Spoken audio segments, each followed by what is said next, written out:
था जहां पर वैल्यूएशन के तौर पर ये प्राइस टू बुक 2 गुना ट्रेड कर रहा है। आईसीआईसीआई बैंक को इसने पछाड़ा है। आप कैनरा बैंक देखिए, बैंक ऑफ बड़ौदा देखिए, यहाँ पर स्पेशली ये काउंटर्स 52 वीक हाइस पर ट्रेड करते हुए। अनुज, क्या यहाँ पर शॉर्ट्स ज़्यादा थे इसीलिए वो बड़े बड़े स्विंग्स देखने को मिले हैं, या फिर एक बहुत फेयर स्क्वायर पीएसयू में आपको अच्छा क्वालिटी का बैंक हो या फिर कोई दूसरी कंपनी हो फटाफट से ले लेना है, वो हुआ है? नहीं, इसमें हजदा आई थिंक मुझे लग रहा है कि आज आप इनमें डिलीवरी वॉल्यूम्स देखिएगा, क्योंकि ये मुझे लगता नहीं कि इसमें कोई बहुत ज़्यादा शॉर्ट्स थे। इसमें एक चीज़ हुई थी, जो बड़े से बड़े कुछ 4-5 एचएनआई इन्वेस्टर्स हैं जो काफ़ी पॉजिटिव व्यू रखते थे, उन्होंने पिछले 3-4 दिन में, और इवन एक बहुत बड़ा म्यूचुअल फंड जो तो बहुत बड़े आउट परफॉर्मिंग म्यूचुअल फंड में से एक है, जो काफ़ी जाना जाता है पीएसयूज़ के लिए, पिछले एक हफ्ते में उन्होंने काफ़ी अपनी पोजीशंस लाइट की थी।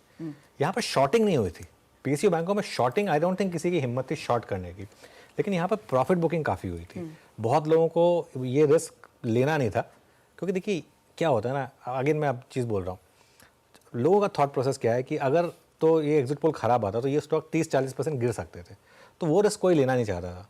अपसाइड इन स्टॉक में 70-80% की थी। तो जो व्यू था एचएनआईज का वो ये था कि प्रॉफिट बड़ा बनाया उन्होंने, थोड़ा सा बुक कर लिया, अब एग्जिट पोल आगे सब कुछ हो गया, 5-6% महंगा मिल रहा है, कोई दिक्कत नहीं है, 5-6% महंगा ले लिया। आज बेसिकली इसमें यही हो रहा है। और मैं एक कोशिश कर रहा था एक देखने की, सपोज इमेजिन करिए कैनरा बैंक जैसा स्टॉक जो कि एक एफ&ओ वाला स्टॉक है, उसमें 2 बजे तक हजता 53% की डिलीवरी वॉल्यूम हुई है, मतलब 500 करोड़ की, कैनरा बैंक जैसे स्टॉक में। आज आप नोटिस करिएगा, आज आप एसबीआई, बैंक ऑफ बड़ौदा और इनके सबके आप आज शाम को जब डिलीवरी वॉल्यूम देखेंगे ना, फॉर एग्जांपल एसबीआई का अभी का डिलीवरी वॉल्यूम मैं आपको बता देता हूँ, अभी का डिलीवरी वॉल्यूम इसका गेस करिए 2400 करोड़, और अभी तो 1 घंटे से ऊपर की ट्रेड बाकी है।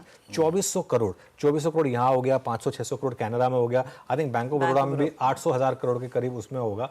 तो आज पीएसयू बैंकों में, सिर्फ पीएसयू बैंकों में आपको 8 से 10,000 करोड़ की कुल मिलाकर डिलीवरी बाइंग दिखाई देगी। तो ये ऑब्वियसली जिन लोगों ने अपना माल छोड़ दिया था वो वापस ले रहे हैं, और ये इस व्यू के साथ ले रहे हैं कि हाँ फ्राइडे को भेजा और आज ले रहे हैं, उसमें कोई दिक्कत नहीं है, क्योंकि फ्राइडे को वो एक रिस्क था, आज वो रिस्क आउट है, तो वो इसलिए बाइंग हो रही है। और यही मेरा एक मानना है कि यहाँ से भी बड़ी बाइंग आएगी इन स्टॉक्स में। अब इनफैक्ट इस पर फटाफट से मानस मैं आपका कॉल लेना चाहूंगी। फिर एक ट्रेड के लिहाज से क्या थोड़ा थोड़ा करके आप सब में खरीदारी कर रहे हैं, या फिर एसबीआई बॉब कैनरा में एक बेटर ऑप्शन है?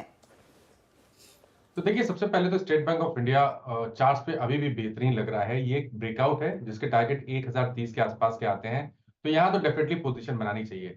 दूसरा स्टॉक अगर हम पीएसयू बैंकिंग की बात करें तो कैनरा बैंक पे भी नजर है, क्योंकि कैनरा बैंक ने भी मेरे ख्याल से जो पिछला हाई था उसको ब्रीच किया है।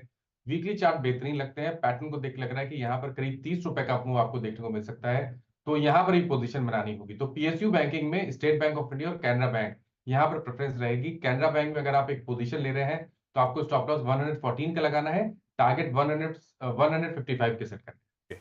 इस बीच वो कौन लेके आई